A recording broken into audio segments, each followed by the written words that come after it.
Bien, entonces estábamos arrancando con BJT de potencia, ¿no? Y les decía que ¿en dónde podría usar un BJT de potencia? Bueno, lo podría usar como amplificador en las etapas que vimos de potencia. Clase A sería medio raro, pero mayormente, por ejemplo, un clase B o clase AB. Eh, o para usarlo como llave en algún circuito de potencia conmutado, ¿no? Prendiendo y apagándolo. Eh, Recordar que cuando lo use como llave voy a ir entre el estado de saturación y el estado de corte. ¿Está bien? Esto sería el caso ideal, la derecha. El caso real, una tensión de encendido, que en general vamos a llamar tensión colector-emisor de saturación.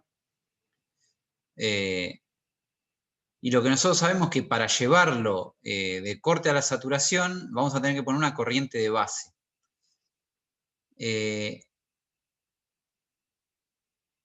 Y que va a quedar a una tensión de encendido que para un transistor de potencia, para uno de señal era bajo, del orden de 0,2, hacíamos la aproximación 0,3, 0,4 volt. En un transistor de potencia eso puede ser más alto, que es esta tensión de encendido. Y una de las razones por las que no se los usa demasiado como llaves en circuitos de alta frecuencia es que suelen tener tiempos de apagado grande. ¿Está bien?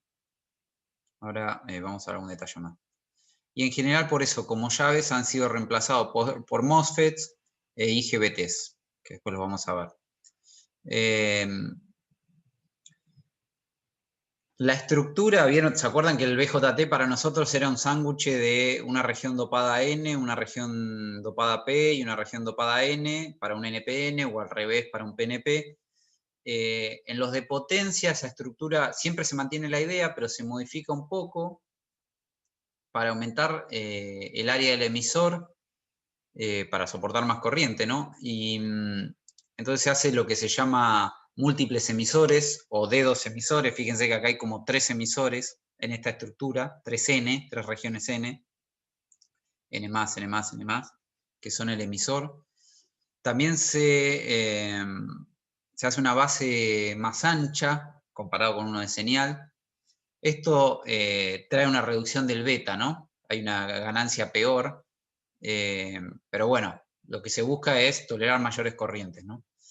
Y el colector en general se hace más grueso con un dopaje más ligero, eso es este N- que se muestra acá, ¿no? O sea, hay algunos cambios que se hacen en el dispositivo para que tolere más corriente, ¿no? Pero la idea es que sigue siendo NPN, ¿no? Es lo mismo, solo que distribuido de manera diferente. Entonces, diferencia con el BJT de señal. El beta es bajo, ya no es 100, 200, 300, es menor a 100. Corrientes de colector pueden soportar decenas de amperes, está bien, algunos transistores. Por supuesto, siempre después hay que, ahora vamos a ver, vigilar la disipación de potencia, ¿no? Tienen voltajes de ruptura que pueden también estar entre 50 y 100, pero hay algunos de más incluso. Y el problema, el otro problema, fíjense, nosotros dijimos que para aprenderlo necesitamos poner una corriente de base. Y esa corriente de base encima, en un BJT, para que esté prendido, la tenemos que sostener. No es como el tiristor que uno pone el pulso de corriente, lo prendió y listo. No, en el BJT tenemos que hacer un circuito que maneje la base, que dé una corriente de base que no va a ser tan chica en estos de potencia. Todo el tiempo que el BJT esté encendido, vamos a tener que suministrar esa corriente de base para mantenerlo prendido. ¿Está bien? Y eso es una desventaja. Porque es un dispositivo controlado por corriente y la corriente de base va a ser relativamente alta comparado con uno de señal. Y entonces hay que hacer ese circuito de base. Algunos trucos para hacer eso, por ejemplo, es conectarlos en lo que se llama Darlington, conexión Darlington, que es conectar otro transistor de menos potencia a la base del de potencia, que sería este de acá, para manejar la base de este y que el emisor de este controle la base de este, ¿no? Entonces eso es para amortiguar un poco el tema de la corriente de base que tengo que suministrar. Fíjense, por ejemplo, este par de transistores de potencia, BJT, uno NPN, el otro PNP, son estos dos códigos que están acá. Lo especifican como de 50 amperes, 60-80 volts y 300 watts de disipación. Están pensados para hacer un amplificador de potencia, como vimos, clase B, como están haciendo ahora, diseñando, por ejemplo, uno podría poner estos dos transistores, o también para circuitos de conmutación. Nos da un dato que dice 50 amperes. Eso, como siempre, es un dato más bien comercial, ¿no? Ahora vamos a ver qué significa eso. La ganancia de corriente en DC es baja, ven, de entre 15 y 60, ¿no? Y el voltaje de saturación me habla de, por ejemplo, 1 volt a 25 amperes de corriente de colector. También ahí se dan una idea de si lo quieren usar como llave, ¿no? Por supuesto que hay que tener en cuenta la disipación de potencia, ¿no? Y hay que limitarla a los rangos que especifica el fabricante. En el caso de los BJT, la forma de especificar esto por el fabricante es lo que llaman la curva de área de operación segura, o SOA en inglés por Safe Operating Area, que es una curva en el plano IC-BCE. ¿Está bien? La idea es que yo tengo que trabajar, tengo que asegurarme que siempre en mi diseño el transistor esté adentro de esta curva, ¿no? Tengo que trabajarlo acá. Y se identifican 4 regiones de esa curva que son por distintas cuestiones físicas. Que si me excedo o por acá o por acá o por alguna de estas, nada, el dispositivo se daña, ¿no? En forma permanente. Entonces, ¿qué son esas 4 regiones?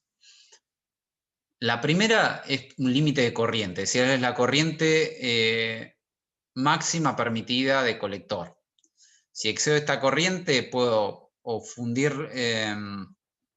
puedo quemar, por ejemplo, los pequeños cables que conectan el adentro del encapsulado, ¿no? El silicio con las patas, por ejemplo.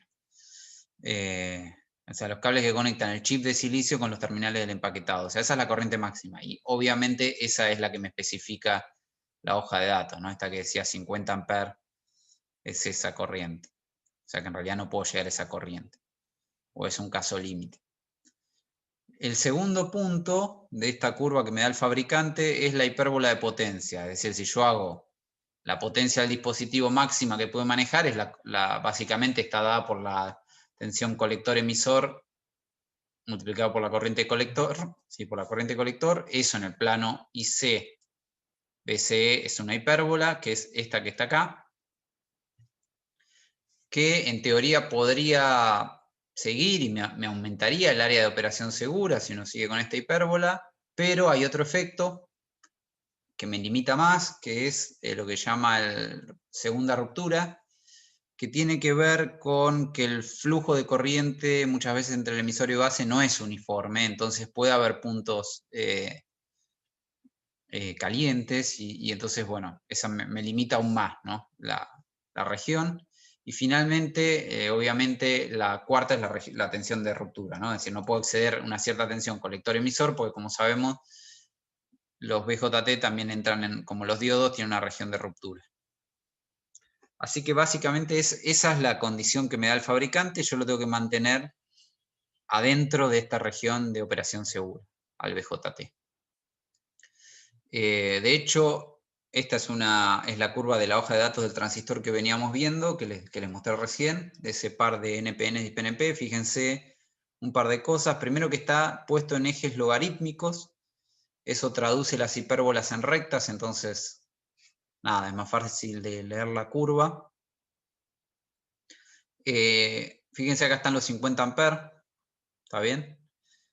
Esto está medido es el límite, o sea, está medido a una temperatura de juntura, ya vamos a ver más adelante qué es esto, pero se los anticipo, o sea, es la temperatura interna del silicio.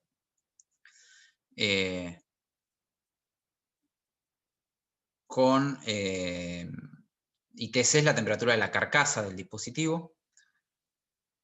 Y fíjense entonces que lo que ven es eso, este era el límite por corriente, la hipérbola de potencia, el límite por segunda ruptura, que es esto de acá, y la tensión de breakdown acá, que creo que era la que especificaba antes, ¿no? Esto es la curva para DC, es decir, operando con una corriente IC y una corriente BCE de DC. Después lo probaron también con pulsos, y la duración del pulso es lo que se especifica en estos tiempos de acá, ¿no? Obviamente, cuanto más corto el pulso, puedo mover esta región de operación, llegando en teoría, si pongo pulsos de 100 microsegundos, un pulso de 100 microsegundos podría llegar a 50 amperes y esta tensión, ¿no?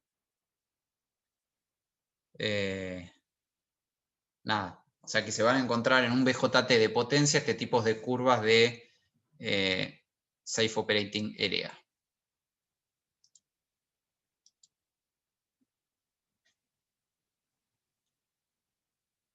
Fíjense que acá especifica lo mismo que vimos, ¿no? La línea continua es el Second Breakdown Limit, que eso es lo mismo como yo les dije, el Bonding Wire Limit, Bonding Wire. Los bonding wires son estos cablecitos que están adentro, lo que uno ve del transistor es el encapsulado, no ve el silicio está adentro, hay una conexión con unos cablecitos muy finitos que van entre el semiconductor de silicio y las patas, digamos, son internos, uno no los ve. Si rompe un dispositivo con cuidado los puede llegar a ver, o en algunos se ven. Así que esta zona de acá está limitada para que no se quemen esos cables. Y después esta de acá, la región limitada térmicamente, ¿no? La potencia. Bien, vamos a arrancar un poquito con MOSFET hoy y lo vamos a seguir el lunes. MOSFET de potencia, ¿no? Básicamente, como habíamos visto, cuando uno quiere trabajarlo como llave, que es como generalmente lo va a usar en circuitos conmutados de potencia, uno va a ir del corte a triodo, ¿se acuerdan? Que es esto de acá, que lo puedo aproximar como una resistencia en el caso de los MOSFET, idealmente sería esto, de acá, entre acá y acá. Fíjense que por eso lo de llave y lo del GTO que entraba en categoría de llave, ¿no? Pues podía hacer esto mismo, podía ir de on a off. La ventaja del MOSFET es que es controlado por tensión, y una vez que está encendido, mantengo la tensión, pero no hay corriente circulando por el gate, porque es aislado, ¿no? Como vamos a ver, en los transitorios de encendido y apagado sí circula una corriente de gate, porque es un capacitor. Entonces, cuando se carga y descarga ese capacitor de gate, circula una corriente. Pero una vez que está encendido, no circula corriente gate. Esa es una ventaja, ¿no? Es más fácil diseñar un circuito de drive, se llama, de manejo de un MOSFET para prenderlo y apagarlo, que de un BJT. Y comparado con el BJT también son más rápidos, ¿no? Tiempo de encendido y apagado más rápidos. Entonces, como les decía, ventajas: no requiere corriente de gate. Para mantener el encendido sí tengo que mantener la tensión BGS, pero no tengo que mantener una corriente. Pueden operar a frecuencias de conmutación más altas, porque no tienen el fenómeno, lo vamos a ver después cuando comparemos, pero el BJT se apaga más lentamente, y eso está relacionado con la recombinación de huecos y electrones que hay en un BJT. Acuérdense que el BJT, la B es por bipolar, porque hay conducción de huecos y electrones. Tampoco tienen este fenómeno de segunda ruptura, y por eso presentan características térmicas en general superiores. Esto es simplemente repaso. Acuérdense que cuando está encendido funciona en región óhmica. Entonces podemos pensar que al estar encendido es como una resistencia, en un modelo simplificado. Hay MOSFET que soportan alta tensión, en general esos no soportan mucha corriente, y hay otros que soportan menos tensión y sí soportan un poco más de corriente. Si uno ve la ecuación en saturación, así como primera aproximación, y uno quiere aumentar la corriente, lo primero que se le ocurre, bueno, hacer un transistor más grande, aumentar el ancho, aumentar el W, y reducir el largo. Bueno, en realidad reducir L, así con la estructura tradicional que nosotros vimos, ¿se acuerdan del MOSFET? No es posible porque después el voltaje de ruptura sería bajo también. Entonces, así como el BJT se modifica para que soporte más corriente y más potencia, el MOSFET también. Entonces, un MOSFET de potencia, uno de señal era así, ¿se acuerdan? Era, en el caso de un NMOS, era un sustrato tipo P con las dos islas tipo N, que eran el drain y el source, el aislante y el gate. Y el canal que se inducía acá abajo, ¿está bien? En un MOS de potencia no hay una sola opción, pero uno bastante conocido es este, que se llama DMOS, normalmente por Double Diffuse. Deme un segundo, chicos, que tengo que atender el timbre, ya estoy. Sí, atendé.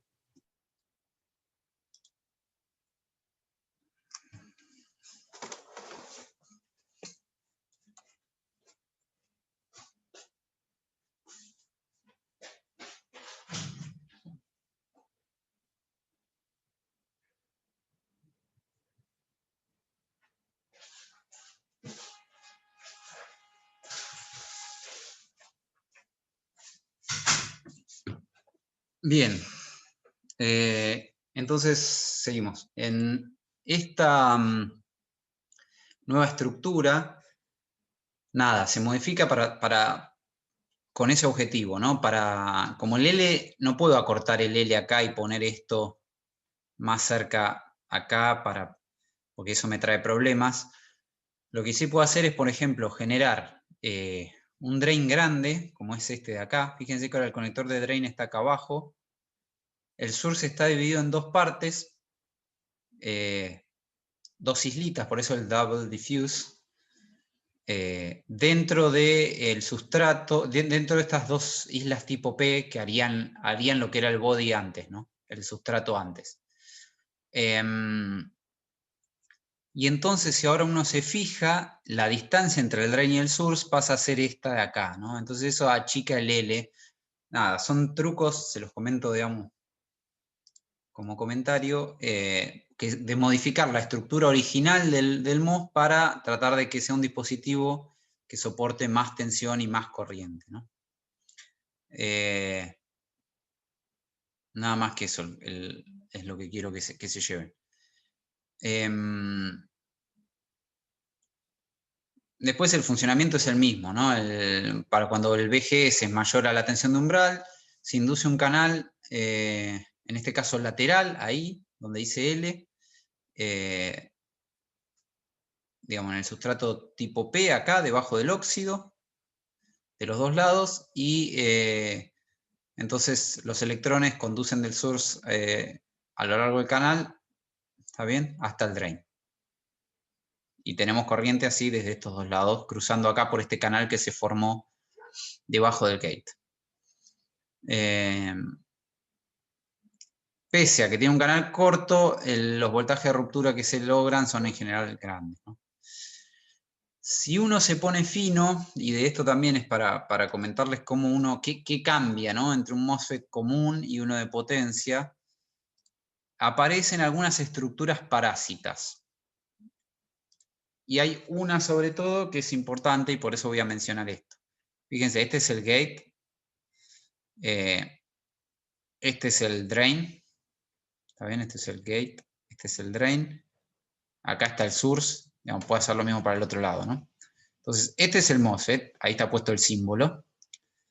Y después agregaron, fíjense, bueno, una resistencia de drain, porque entre acá arriba y acá abajo, como esta está levemente dopada, esta región, no es tan buena conductora, entonces se modela como una resistencia. Después hay capacidades, como vimos que tiene el MOS, CGD, CGS, CDS. Y esto es lo interesante. Si uno se fija, voy a volver al anterior que se nota un poco mejor. Fíjense esto de acá, ¿no? Aparece una región acá N, una región acá P y esta que es N también, ¿no? N menos. Aparece acá NPN y eso sabemos que es un BJT, ¿no? Entonces, por eso acá hay dibujado un BJT parásito. Bueno, si uno todo eso que acá no se entiende muy bien lo saca en limpio y lo pone acá afuera, le queda que esta estructura, además del MOS que uno quiso construir, bueno, están las capacidades que están siempre, pero está esta otra cosa acá, que es un BJT, pero que está conectado tipo diodo. Entonces, todo esto lo puedo reemplazar por un diodo. Y eso es importante, ahora lo vamos a ver en las hojas de datos, porque los MOS de potencia,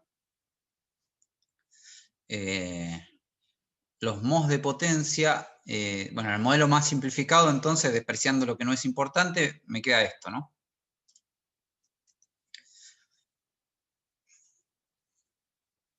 Además de las capacidades, lo importante acá es que siempre me queda un diodo en antiparalelo en estas estructuras de MOS de potencia. ¿Sí? Yo quería un transistor, pero bueno, me quedó un diodo en antiparalelo. ¿Me molesta, no me molesta?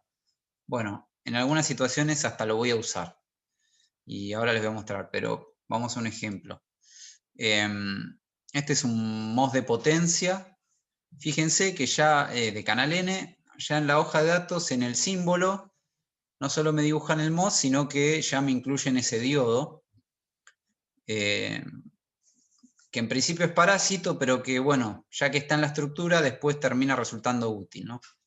Este en particular es un transistor que tolera unos 100 volt máximos de tensión drain source y que me especifica que va a tener una resistencia de encendido. Fíjense que son bajas esas resistencias, ¿no? 0.54 ohms, por ejemplo, para una tensión de encendido, una tensión BGS que yo le aplique de 10 volts.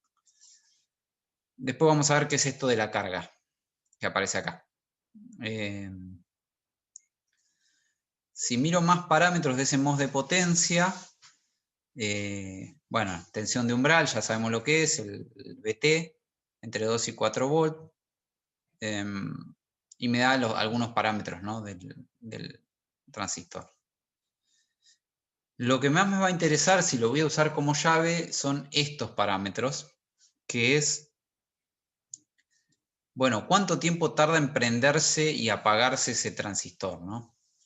Entonces acá el fabricante, por ejemplo, me dice, lo testé con este circuito, con una carga resistiva en este caso, una fuente de alimentación VDD y un pulso de gate, ¿está bien? Lo prendo y lo apago. En un microsegundo, más o menos de un microsegundo de duración el pulso, ¿no? Entonces, ¿qué es lo que espero ver? Bueno, cuando el pulso, acá, fíjense, este pulso, aplico acá un pulso así, ¿no? Acá hay una resistencia de fuente, la tensión acá es BGS y la tensión acá es BDS.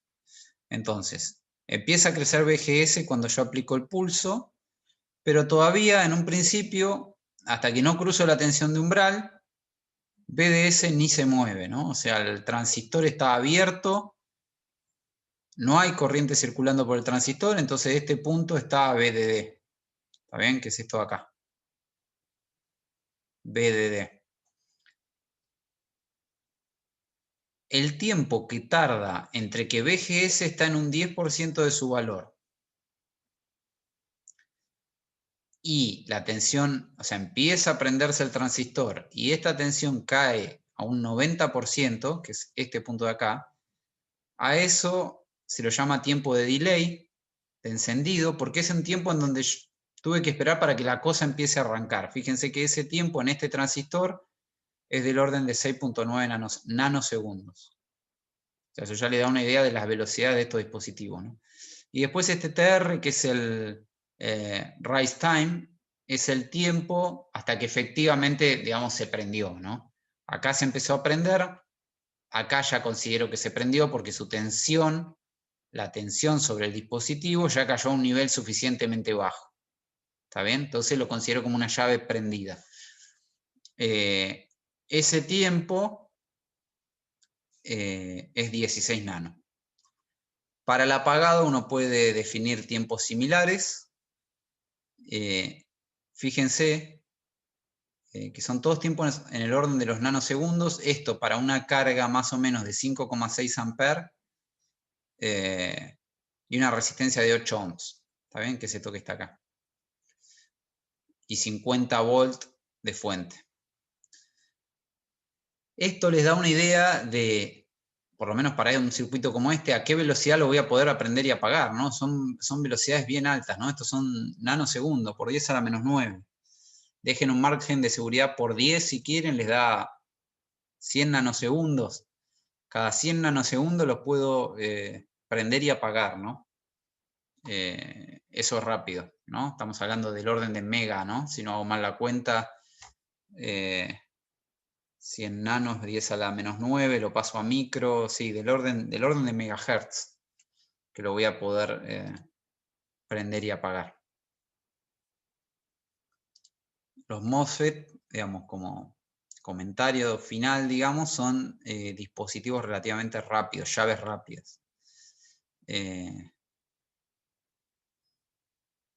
Y fíjense, no solo que está ahí el diodo, sino que en la hoja de datos del MOSFET me dan las características, porque me puede servir ese diodo. Lo van a ver más en electrónica de potencia, pero por ahí lo vamos a comentar después en algún momento. Este diodo parásito me puede servir para lo siguiente. Fíjense, nuestro MOSFET conduce corriente de drain a source, ¿no? En principio es un dispositivo de un solo cuadrante, es decir, corriente tensión drain source positiva, corriente drain source positiva, es decir, siempre lo trabajamos con las curvas acá, ¿no? En el primer cuadrante. Ahora, si está este diodo, en teoría por este diodo puedo circular corriente para allá, o sea que lo puedo trabajar también en principio en el otro cuadrante, ¿no? Con tensión drain source negativa y corriente negativa porque circularía por este diodo. ¿Se entiende? Entonces, ese diodo me puede servir porque en algunos circuitos que tienen, no los vamos a ver en esta materia, pero que tengo carga conectada acá que es inductiva o capacitiva, etcétera, cuando yo abro este transistor, por ahí tengo que circular corriente remanente que queda en estas capacitores e inductancias, y este diodo me da un camino para que esa corriente circule. Entonces, por eso el fabricante me da datos de ese diodo, porque por ahí lo termino usando. ¿Está bien? Aparece por la estructura del MOSFET, pero bueno, por ahí lo termino usando. Incluso fíjense que me da la tensión en directa. Si le hago pasar 5,6 amperes, es del orden de 2,5 volts. ¿Ven? Cuando VGS es 0, es decir, el transistor está cortado, lo ponen en corte y miden el diodo. También me da esta otra, fíjense que vimos estos dos parámetros, el tiempo de recuperación inversa del diodo, que lo vimos la clase pasada, y la carga que hay que vaciarle a ese diodo para que deje de conducir, ¿no? Y estamos hablando del orden de bastante más grande que lo del transistor, ¿ven? 200 nanos le lleva a apagarse. Así que hasta ahora cosas importantes, por la estructura, el MOSFET de potencia tiene este diodo en antiparalelo, ese diodo, fíjense, incluso el fabricante me da las características, lo puedo llegar a utilizar. Y son rápidos, ¿no? Por las velocidades que vimos que le lleva a prenderse y apagarse.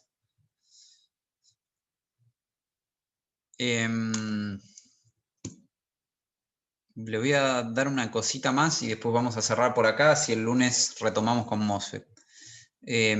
Fíjense, estas son las características, la de la izquierda es la característica de salida del MOS, de potencia, es decir, la tensión drain source en función de la corriente de drain. Fíjense en la zona baja cómo se comporta como resistencia, ¿no? Cómo se ven las rectas. Esto es para distintos VGS, ¿está bien? Fíjense, desde 4.5 volt hasta 15.5 volt. Y esta otra cosa que les da acá es la resistencia cuando está encendido, es decir, cuando estoy en esta zona, en función de la temperatura en realidad. Tiene una cierta variación, ¿no? Está normalizado, esto quiere decir que del dato que me daba resistencia encendido, que estaba por ahí, que lo habíamos encontrado, acá, ¿no? Por ejemplo, 0,54 ohms para VGS 10 volt. Bueno, eso varía un poco con la temperatura y me lo da acá. Les voy a contar qué es lo que viene, pero lo vamos a ver el lunes porque esto es bastante detallado y prefiero dedicarle más tiempo, que es algo típico, que es, vamos a ver detalladamente cómo es que un MOSFET lo puedo usar como llave cuando manejo un circuito que no es una resistencia nada más, ¿está bien? Lo vamos a ver la clase que viene, vamos a ver qué pasa cuando este MOSFET está manejando una carga que es inductiva, que es un caso típico en electrónica de potencia, y está bueno una vez verlo detallado porque cambian algunas cosas, ¿no? Si yo tengo, esta es mi carga, ¿está bien? Vamos a ver que tengo que poner un diodo. ¿A alguien se le ocurre por qué tiene que estar este diodo acá? Esta es la carga, ¿no? Esta es la carga. Este es un transistor que está como llave, no como amplificador. Con esto lo voy a controlar cuando lo prendo y cuánto lo apago. ¿Quién me dice por qué tiene que haber un diodo acá? ¿Alguna idea? ¿No es para lo que dijiste hoy, para descargar la bobina? Exacto. No es el diodo en antiparalelo, es otro, pero cumple la misma función que dije hoy. Fíjense que esto es una inductancia. Si en un momento yo prendo esto, ¿está bien? Acá va a haber una corriente circulando. Ahora, si yo de repente vengo acá y lo abro, ¿qué pasa con el DI ADT?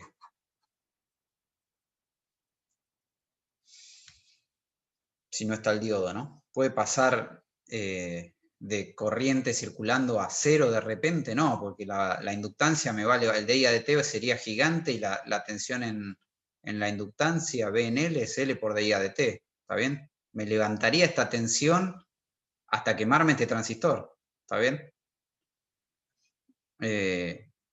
Porque el DI ADT sería muy grande, entonces no se bancaría la tensión del transistor este y se quemaría. Este diodo, ahí como bien dijeron, la idea es que lo tengo que poner, se llama diodo de volanteo, y lo tengo que poner para que cuando abro el transistor, la corriente esta pueda circular por acá, hasta que, bueno, se disipará en la resistencia.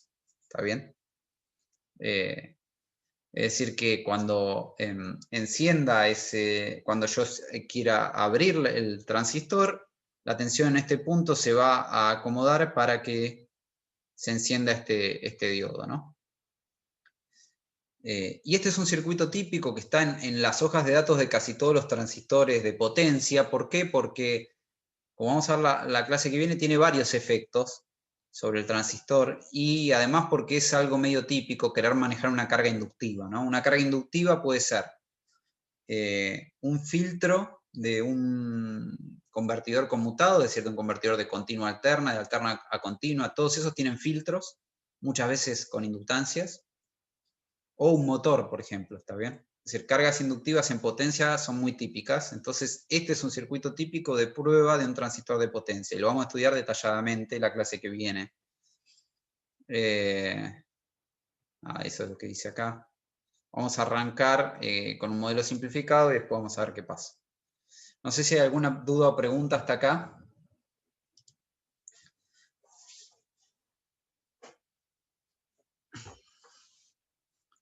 Si no hay preguntas de esto o de otra cosa, dejamos por acá y voy a cortar la grabación si encuentro el menú del Zoom.